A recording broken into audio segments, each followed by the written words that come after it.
Doctor Sandeep, बड़ा सवाल ये है कि अब अगर इस इन सारी चीजों पर कोई काम नहीं होता है तो सवाल पूछेगा कौन? कौन पूछने जा रहा है? और क्या भाजपा के लिए भी ये आसान होगा कि नीतीश कुमार को मुख्यमंत्री बना दिया जाए? कोई काम करना भी नहीं पड़ेगा, सरकार भी चलती रहेगी और बाकी सब जैसे है वैसे है। नमस्कार राम प्रकाश जी। देखिए, ऐसा है कि भाजपा को नीतीश कुमार को चीफ मिनिस्टर बनाना होगा क्योंकि केंद्र में उनका सपोर्ट चाहिए। और दूसरी बात कि भाजपा भले सीटों की संख्या छू गई है, 90 के आसपास, 89 है सर। तो बड़ी पार्टी बन के उभरी है, 101 में 89 सीटें जीती है। लेकिन उनके पास कोई विकल्प नहीं है। वो बनाएंगे। आपका सवाल और दूसरा क्या था, जरा फिर से रिपीट कर दीजिएगा। नहीं, उनके लिए आसान रहेगा नीतीश कुमार को मुख्यमंत्री बना करके और फिर भाई बैठ जाएंगे आराम से, क्योंकि मुख्यमंत्री तो नीतीश कुमार है, किसी काम का नहीं हिसाब नहीं देना पड़ेगा। नहीं नहीं, नीतीश कुमार जब तक मुख्यमंत्री रहेंगे तब तक उनके लिए समस्या है, क्योंकि उनके अपने एजेंडे हैं। उनकी जो पॉलिटिक्स है ना, वो नीतीश कुमार की पॉलिटिक्स को सब्सक्राइब नहीं करती है, या फिर एक तरह से कहें तो एक दूसरे के पूरक नहीं है। वो एक प्रॉब्लम है। नीतीश कुमार की मैंने नीतीश कुमार भी कोई दूध के धुले तो है नहीं, बिहार की बदहाली के सबसे बड़े जिम्मेदार व्यक्ति हैं, लेकिन एक कहीं ना कहीं हल्का सा सेफ्टी वॉल्व भी है, क्योंकि जो सांप्रदायिक एजेंडा है बीजेपी का, जिससे वो मैक्सिमम गेन करती है, वो पूरी तरह से खुल के लागू नहीं कर पाई। क्योंकि केंद्र में भी नहीं वो आ पाई है मजबूत ढंग से, तो वो नहीं लागू कर पाएगी, ये कम से कम रिलीफ है। और दूसरी बात, एक्चुअली ये जो चुनाव है बिहार के इतिहास का, वो सबसे आश्चर्यजनक चुनाव में से एक है। 2025 में जब ये चुनावी इतिहास की बात होगी तो उसमें ये बहुत ही महत्वपूर्ण चुनाव है। इसलिए महत्वपूर्ण है क्योंकि जिस तरह से चुनाव को मैनेज किया गया है, एसआईआर लाया गया। सभी जानते हैं कि एसआईआर कोई इनकी मंशा ये नहीं थी कि बहुत ट्रांसपेरेंसी रहे और बहुत कोई रिफॉर्म हो। दूसरा, इनका जो एजेंडा था, जो चुनाव के बीच में इन्होंने पैसे बांटे हैं, ये साफ साफ लोकतंत्र को खत्म करने का प्रयास है। क्योंकि अगला चुनाव उत्तर प्रदेश का, बंगाल का, आसाम का है, केरल का है, तमिलनाडु का है। हालांकि दक्षिण के लोग तो समझदार हैं, वहां बड़ा मुश्किल होगा, लेकिन फिर भी ये सब पैटर्न से वो राज्य भी गुजर चुके हैं।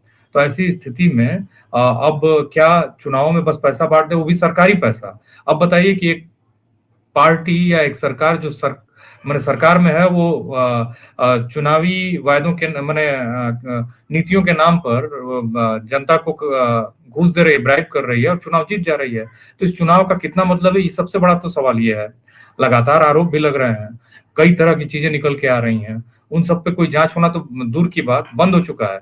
बताइए ना कि जो आरोप लगा हरियाणा में कि भाई जो मैथ्यू फरेरो हैं, उन्होंने जो 10 बूथों पे 22 वोट डाले, उसकी कितनी जांच हुई, क्या हुआ, क्या नैरेटिव बना। अब आप देखिए कि 3-4 दिन पहले दिल्ली में विस्फोट हुआ और यहाँ जश्न मन रहे हैं कि हमने चुनाव जीत लिया। अरे कौन सा चुनाव, अभी तो आप उसी सत्ता में थे। आप जो वादे करके आए हो उन्हीं को देख लो ना, एक बार पढ़ लो तो आप डिप्रेशन में चले जाओगे। आपके अगले 5 साल में वो करने जा रहे हो? नहीं करने जा रहे हो, क्योंकि आपकी कोई नियत ही नहीं है। बोलने से क्या होता है, बोल के लोगों को बेवकूफ बनाना है। बनाने के लिए तमाम मशीनरी आपकी पड़ी हुई है। सबसे पहले तो उसमें गोएबल्स की मीडिया है, गोएबल्स के रूप में जो काम कर रही है। तो मेरा कहने का मतलब है ना राम प्रकाश जी, कि देखिए, नीतीश कुमार को ये है कि कैसे भी सत्ता में बन रहा है, वो बने रहेंगे और बिहार का इसमें नुकसान होने जा रहा है। लेकिन ये जो चुनाव है, इसमें जिस तरह की चीजें, मतलब सबसे पहला मेरा सवाल यही है।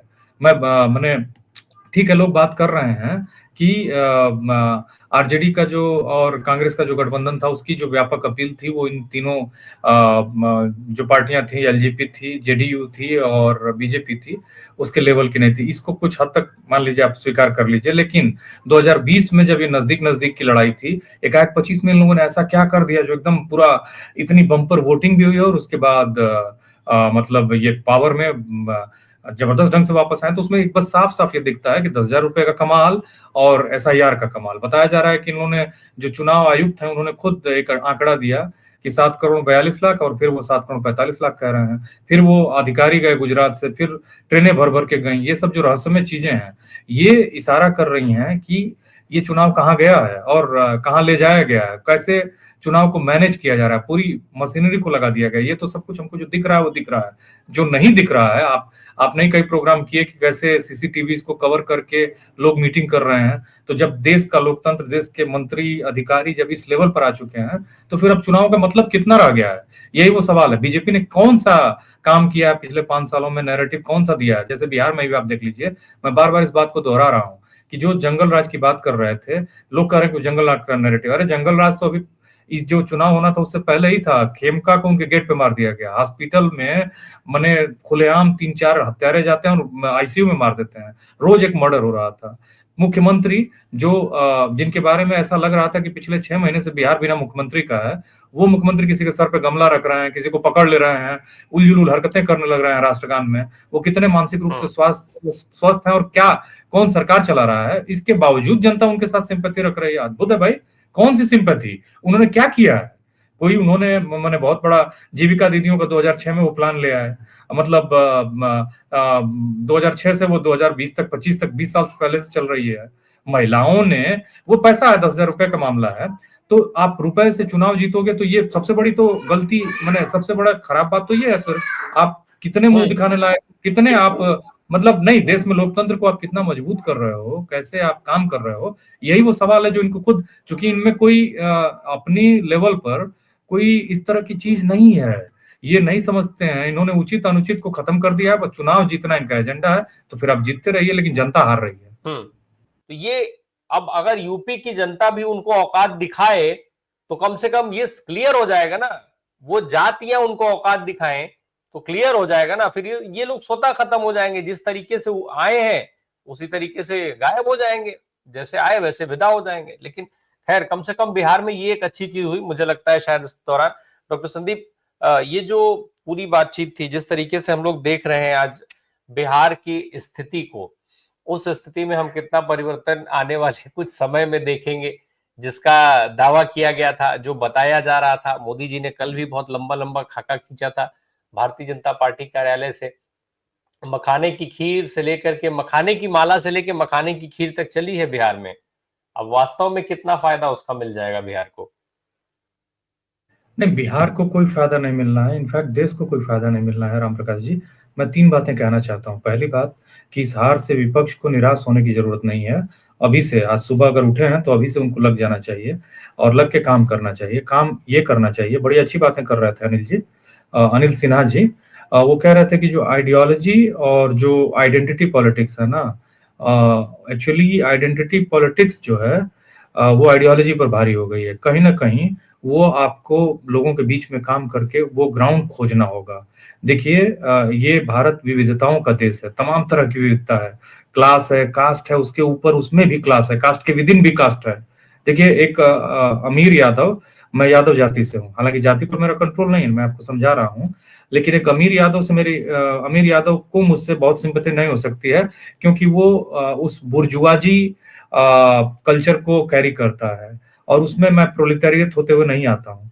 बहुत सारी चीजें हैं। तो मेरा ये कहना है कि इन पार्टियों को जो महागठबंधन में थी या फिर जो विपक्ष में है, वो आइडियोलॉजी में मजबूत करके अपने आप को इस बेईमान तंत्र को बाहर कर सकती हैं। उनको लोगों का विश्वास जीतना होगा, बीच में जाना होगा, लगातार काम करना होगा। निराश तो एकदम नहीं होना, क्योंकि ये चुनाव फेयर नहीं था। मैं अगर आपको कहूं कि ये चुनाव फिर दोबारा कराया जाना चाहिए, जैसे हम लोग जब खेलते थे, कोई भी मैच खेलते थे और थोड़ी सी बेईमानी होती थी या बड़ी बेईमानी होती थी तो छोड़ देते थे, लेकिन आपको इस बात को लेकर जनता में जाना है और जो आप कर रहे हो उस पर रुकना नहीं है। क्योंकि ये सभी जो विपक्ष के लोग हैं, ये पूरे सही मुद्दे उठा रहे हैं, लेकिन उसको ये 75% मन से उठा रहे हैं। अरे भाई, 100% अपना दो ना, 100% मन से उठाओ। और इनका एजेंडा एक होना चाहिए राम प्रकाश जी, कि हमको कैसे भी सत्ता से सांप्रदायिक पार्टी को बाहर करना है।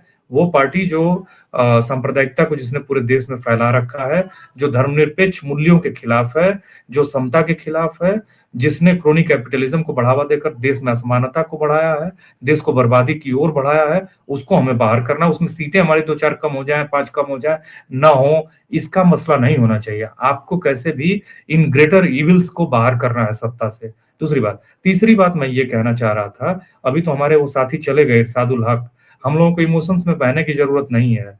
मैं आपको बता रहा हूं, जिस सीमांचल की बात कर रहे थे हमारे साथी इरशादुल हक जी, वो वरिष्ठ पत्रकार है, मैं उनका सम्मान करता हूँ।